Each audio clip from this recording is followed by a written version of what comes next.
also strengthened the economic competitiveness of our nation. Above all, you showed me how to do it the right way, to understand that service isn't about those who serve, but the people we serve. To spend the extra time to really understand what they're going through, and to know they aren't looking for us to solve everything, but to understand and help make their lives better. I felt that most through the Cancer Moonshot you launched, deeply personal to both our families. And that gave the American people a renewed sense of hope in what we can do as a nation. With Governor Raimondo, Mayor Walsh, Isabel, and the entire economic team, we will govern by that high standard that you and the Vice President-elect continue to show, to revive the economy through the pandemic and build it back better, to advance racial equity across the board and to meet the existential threat of climate change with American jobs and ingenuity. With your leadership, I know this administration will provide the American people the support they need to thrive and the opportunity to turn their hopes into lives of dignity and the respect they deserve. Thank you again for the opportunity to serve.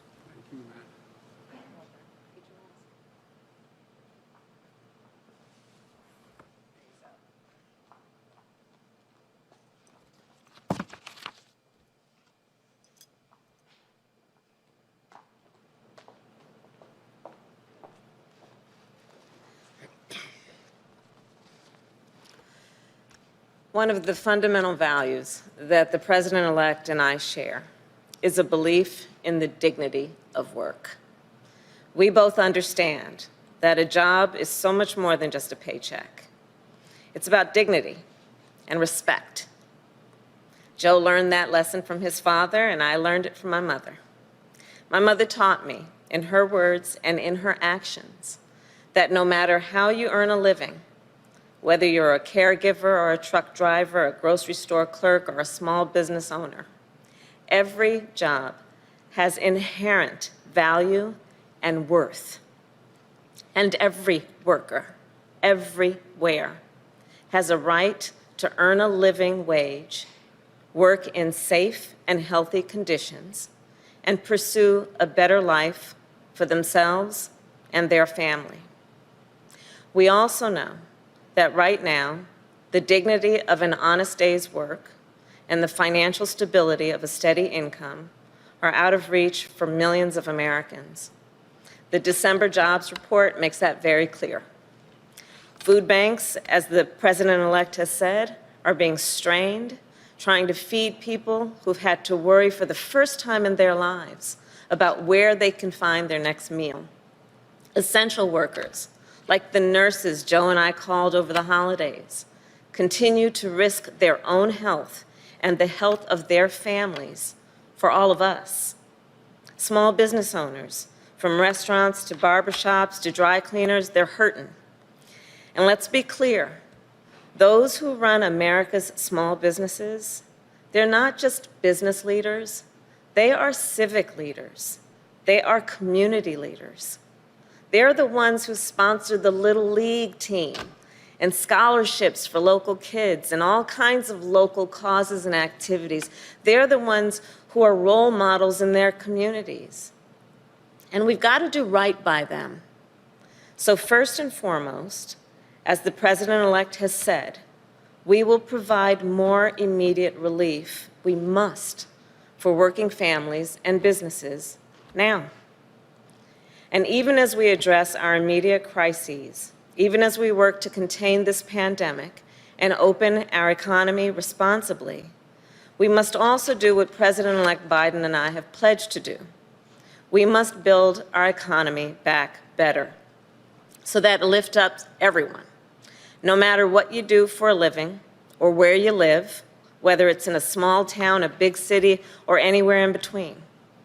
And that means providing access to capital for small business owners, the economic engines of our neighborhoods, so that they can create the jobs that are in our communities and help our communities thrive. It means making sure we're equipping workers with the skills they need for the jobs of the future, and making sure our entrepreneurs and businesses continue to out-innovate and out-compete the rest of the world. And it means protecting and expanding workers' rights by fighting for a higher minimum wage and paid leave, safe and healthy workplaces, and stronger unions. From working with unions as San Francisco's district attorney to helping author the Domestic Workers' Bill of Rights in the United States Senate, I can tell you from personal experience that whether it's the apprenticeships of the building trades or the caregiving skills of home health care workers, this is some of the most important work being done in our country. The President-elect and I know that, and so does this team we are announcing today.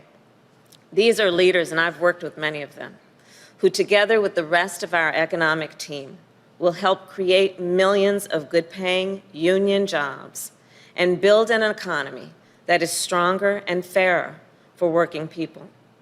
They are seasoned public servants with track records of not only standing up for workers and unions, but creating and spurring innovation and creating opportunities for small business owners.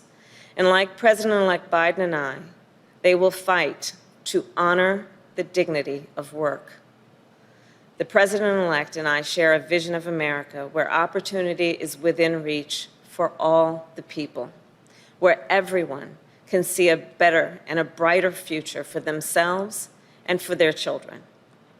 With the leadership of these public servants and our entire economic team, we will get to work building that America less than 2 weeks from today. Thank you so very much, Mr. President-elect. Thank you.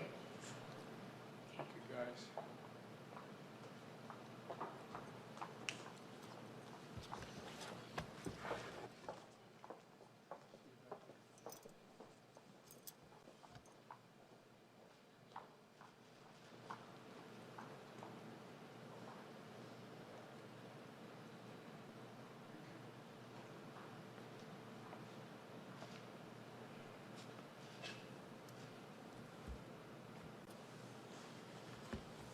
Well, folks, let me take some of your questions. We'll have chances again this week to do it, but let me yield, and you tell me who we're talking to.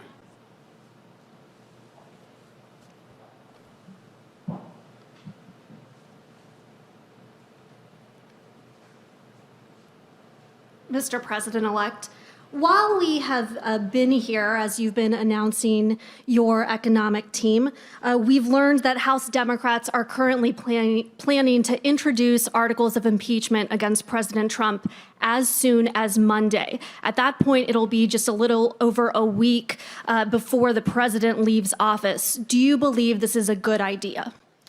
Look, I've thought for a long, long time that President Trump wasn't fit to hold the job. That's why I ran. And my job now, in 12 days, God willing, I'll be President of the United States of America. And I'm focused on the urgency of 3 immediate concerns. 1, the virus, getting it under control, getting the vaccine from a vial into people's arms. I think the way it's being done now has been very, very sad. Number 2, we've had 4,000 deaths. 4,000 deaths yesterday. And things continue to rise, to escalate. That's my number 1 concern, to get the virus under control. We lost over 125,000 jobs this last month, and people are really, really, really in desperate shape. And so I'm focused on the virus, the vaccine, and economic growth. What the Congress decides to do is for them to decide. But I'm going to have to, and they're going to have to be ready to hit the ground running, because when Kamala and I are sworn in, we're going to be introducing immediately significant pieces of legislation to deal with the virus, deal with the economy, and deal with economic growth. So we're going to do our job, and the Congress can decide how to proceed with theirs. But if a Democratic member of Congress were to call and ask for your advice about whether they should proceed with this, what would you tell them? I'd tell them that's a decision for the Congress to make. I'm focused on my job. And did you speak with House Speaker Nancy Pelosi before this decision was made, or is that conversation that's still going to happen? I'll be speaking with Nancy and the Democratic leadership this afternoon, as a matter of fact, about my agenda, as well as whatever they want to talk to me about. Okay, thanks.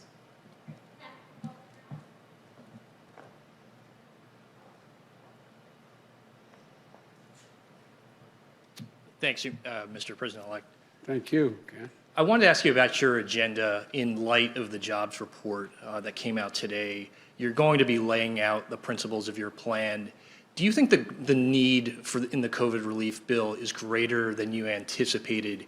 And what is the price tag that you're looking at? I've been told it could be in the $2 to $3 trillion range. And then as it relates to the direct cash payments, you've talked about the need for $2,000 checks. Do you want to see that in a Senate standalone bill as a way to speed up the process? Or do you think those direct cash payments should be part of the package that you're going to be proposing? Well, we're going to be proposing an entire package. And parts of that package are of equal consequence to people. Unemployment insurance, being able to continue with rent forbearance, the whole range of issues. So that's number one. We think that they all have to be dealt with. The price tag will be high. But as I said, made scant reference to in my opening comments, the overwhelming consensus among the leading economists, left, right, and center, is that in order to keep the economy from collapsing this year and getting much, much worse, we should be investing significant amounts of money right now to grow the economy. And that's a pretty wide consensus. And as you know, Moody's had done an analysis of what I originally had been talking about and said that it was necessary to keep the economy from going down. It would rise, we'd create 18.6 million jobs, create $2 trillion more in economic growth than the other administration would, this outgoing administration. So it is necessary to spend the money now. The answer is yes, it will be in the trillions of dollars, the entire package. But it will be, I'll be here next Thursday laying out in detail how that package is going to go. But the basic story is simple, that if we don't act now, things are going to get much worse and harder to get out of the hole later. So we have to invest now. Secondly, we're going to have to meet the emergency needs of the American people. I mean, literally, I know you know this, Ken, that people are having trouble just putting food on the table, just having to keep the payment of their car, maybe even able to turn the lights on. There's a dire, dire need to act now, purely out of what is a humanitarian need here at home. And thirdly, we're going to, in the third stage of this, the whole story is we're going to have to invest, as I suggested throughout the campaign, in infrastructure, in healthcare, and a whole range of things that are going to generate good-paying jobs that will allow us to grow the economy. So that's a long answer to a short question, which is that the idea of, with interest rates as low as they are, with the Fed having had its power sort of taken away in terms of what they could do to help this administration like last, it's important across the board. Every major economist thinks we should be investing in deficit spending in order to generate economic growth. And I wanted to ask you about what took place at the Capitol this week.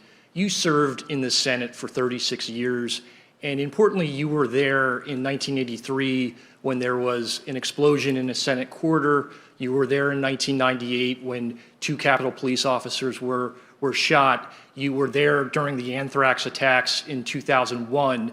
What kind of an investigation needs to take place, and what steps need to take place to improve the security of the Capitol? And then secondly, how do you think the people who were involved in the storming of the Capitol, how should they be treated by your Justice Department? Should they be treated as domestic terrorists? Yes, they should be treated as they're a bunch of thugs, insurrectionists, white supremacists, anti-Semites. 6N is not enough. I mean, come on, you know, these shirts they're wearing, these are a bunch of thugs, and they're terrorists, domestic terrorists. And that'll be a judgment for the Justice Department to make as to what the charges should be. But the fact is, they should be prosecuted. They should be prosecuted. The difference here is this had the active encouragement of a sitting president of the United States. And the way in which the breakdown in security occurred needs to be thoroughly investigated. I'm not going to prejudge what it was, but the idea that these people were able to just march up the stairs, march in, and do it in the way we had, there's a great debate. I don't know the answer. Great debate now. Was, as the governor of Maryland, correct when he said that I was ready to send in the National Guard? I couldn't get authorization. What happened? It deserves a full-blown investigation. People be held accountable, and steps taken that something like this could never happen again. And the difference this time is every nation has dealt, every democracy has dealt with individual terrorist attacks by groups that are very targeted. The largest target was 9/11 and the buildings. Well, right down to blowing up, a bomb going off in the Capitol when I was there, and 2 policemen. But the idea that thousands of people could be marching up the steps of the United States Capitol, breaking windows, breaking doors, forcing their way in, stepping aside. And the photographs of, well, I don't know what the circumstances, the photograph of it looked like you had some of the Capitol Police taking selfies with these people. That has to be thoroughly investigated. The authorities responsible have to be held accountable for the failures that occurred, and we have to make sure that this can never, ever happen again. The damage done to our reputation around the world by a president of the United States encouraging a mob. This reminded me more of states I've visited over the 100 countries I've gone to, in third tin horn dictatorships. It just cannot be sustained, has to be immediately investigated in depth, and people have to be held accountable. And lastly, do you think you need to change any of the planning for your inauguration as a result of this? A totally different entity is in charge of the inauguration that was in charge of protecting the Capitol, the Secret Service. I have great confidence in the Secret Service. I have great confidence in their ability to make sure that the inauguration goes off safely, and goes off without a hitch. So so I have confidence in what is in the planning that's been underway before this and continues with the Secret Service as the lead agency. Thank you. Thank you.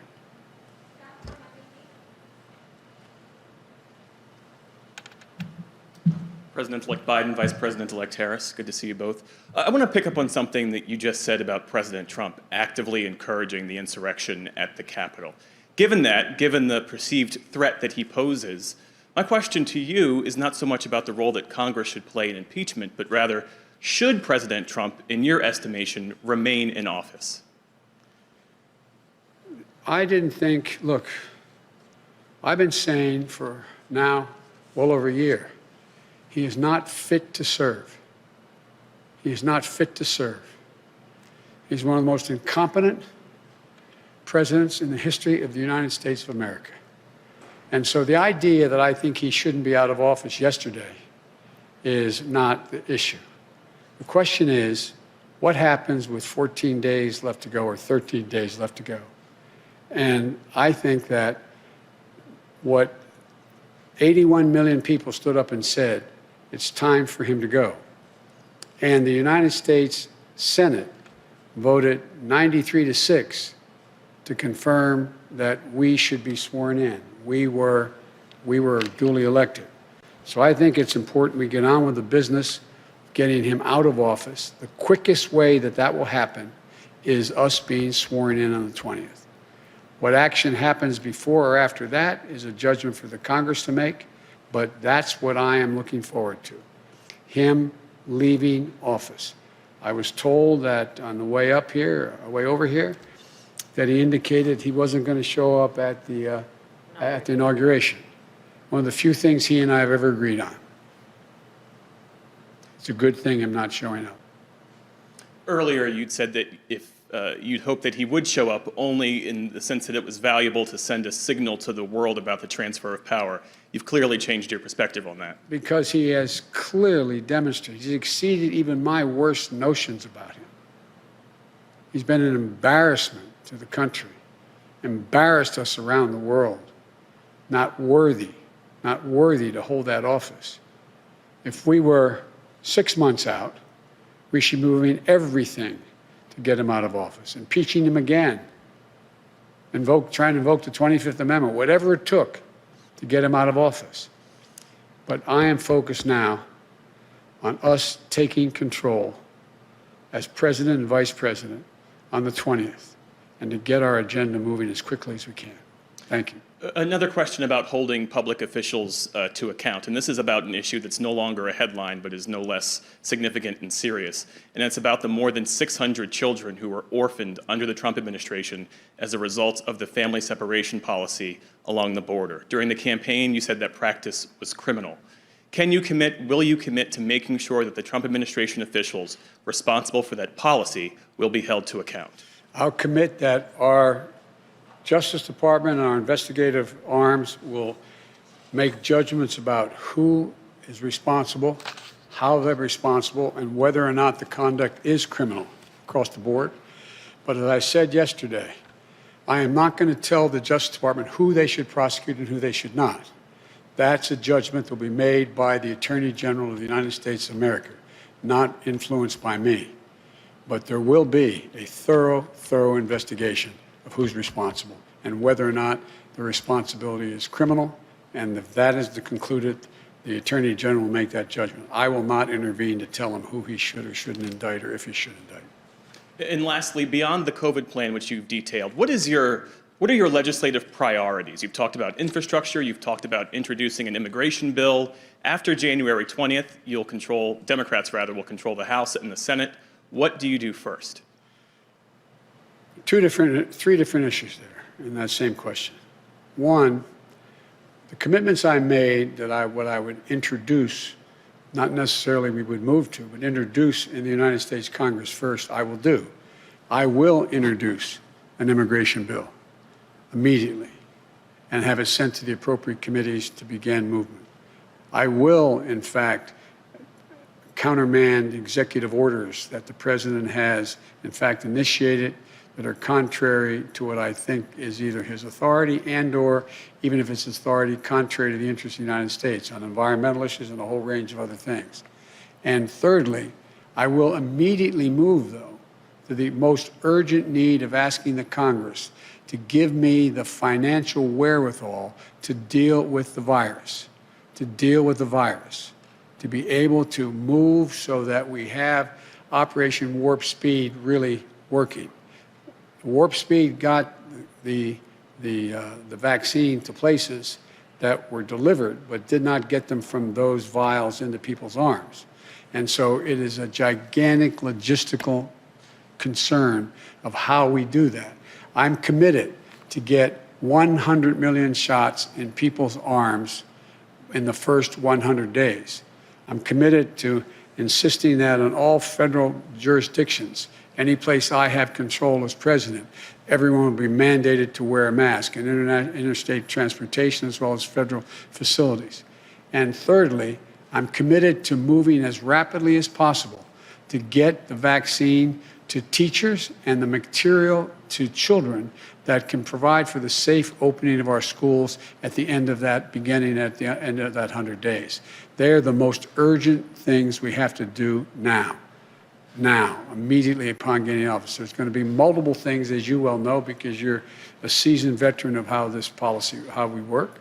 And that is that there will be other committees will be holding hearings on a whole range of issues, from my positions on infrastructure, what we should be doing to generate a green economy, and so on. But in terms of the immediate need to get done, not just introduced, but to get done, voted on, and get the money and resources to do it, it turns out that the most urgent need is dealing with the virus, number one, and economic relief to Americans who, through no fault of their own, are really getting battered. Thank you. Both.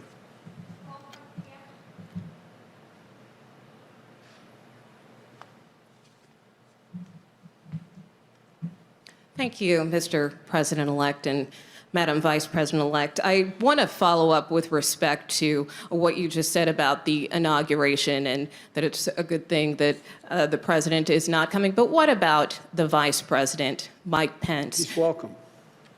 I think it's important that as much as we can stick to what have been the historical precedents of how and the circumstances in which an administration changes should be maintained.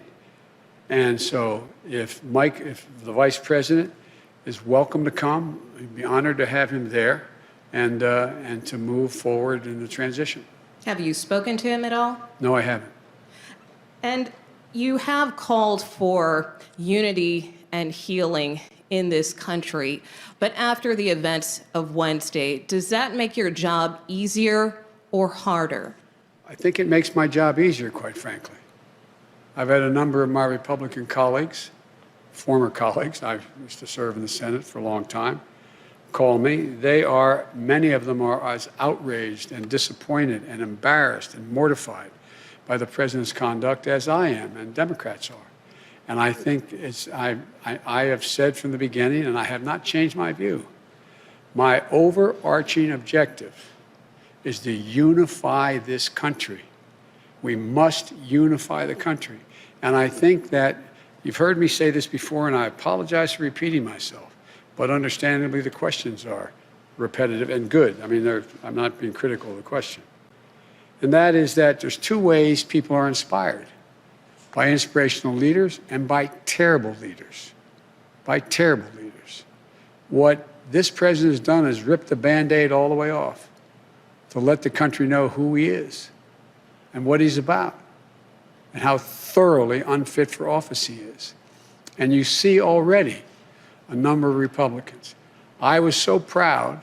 I know we're on opposite sides. I'll get criticized from some of the people in my party for saying this, but I've worked very hard with and against the former, soon-to-be former Majority Leader, Mitch McConnell. I thought what he said on the floor of the United States Senate was, in fact, the right thing to do. He stood up. He's ashamed. I spoke with a guy I have enormous respect for, and I ran against him, Mitt Romney. I spoke to Mitt this morning again. This is a man of enormous integrity, who lives his faith.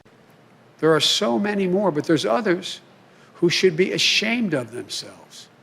But they make up a minority of the Republican Party. This isn't about Republican Democrat anymore. This is about people who understand what this country's about and the things we have to agree on and move together on. I just think that if you look at it, speaking to some of my Republican colleagues, and I've spoken to a number of them over the last month since we've been elected, through recently as the day in which this god-awful debacle was taking place up on the Hill. And I think they understand that they're going to have to, we need a Republican Party. We need an opposition that's principled and strong. And I think you're going to see them going through this idea of what constitutes a Republican Party. And to hear some of my colleagues, Republican colleagues, talk about how shameful it is of the way Ted Cruz and others are dealing with this, how they're responsible as well for what happened. Do you think some of them should resign? Should Senator Cruz or Senator Hawley resign? I think they should be just flat beaten the next time they run. I think the American public has a real good, clear look at who they are. They're part of the big lie. The big lie. I was being reminded by a friend of mine, and maybe you were with me, I can't recall, when we were told that, Goebbels in The Great Lie, you keep repeating the lie, repeating the lie. Well, there was a print that when Dresden was bombed, firebombed, there were 250 people that were killed. Or was it 2,500 people were killed? And Goebbels said, no, 25,000 or 250,000 were killed. And our papers printed that. Our papers printed it. It's the big lie. People will know it's one thing for one man one woman, to repeat the lie over and over and over again. By the way, Trump said that before he ran. If you say it enough, I'm going to convince you. I'll say it enough. The press is bad, the press is bad, the press is bad, the press is bad. If he's the only one saying it, that's one thing. But the acolytes that follow him, like Cruz and others, they are as responsible as he is. And so it's not about whether or not they get impeached. It's about whether or not they can continue to hold power because of the disgust the American people have for their actions. There are decent people out there who actually believe these lies because they've heard it again and again. I was with a friend of mine who's a medical doctor telling me that his neighbor said to him, he lives in another state, his neighbor's a good person, said, but you know, doc, this is true. There's a lot of chicanery that went on in this election. He said, tell me what? Well, I just know there was. They say it is. They say it is. This is a human condition. You say it and say it and say it and say it. The degree to which it becomes corrosive is in direct proportion to the number of people who say it. And so it's interesting to me, and I was pleased to hear some of the more prominent Republicans say to me that the Ted Cruzes of the world are as responsible in terms of people believing the lies as, not as responsible, but similarly responsible like Trump. But they didn't say, go to the Capitol, I'll be with you, follow. That's a different story. Thank you. Thank you. Thank you all very, very much. Appreciate it. Thank you.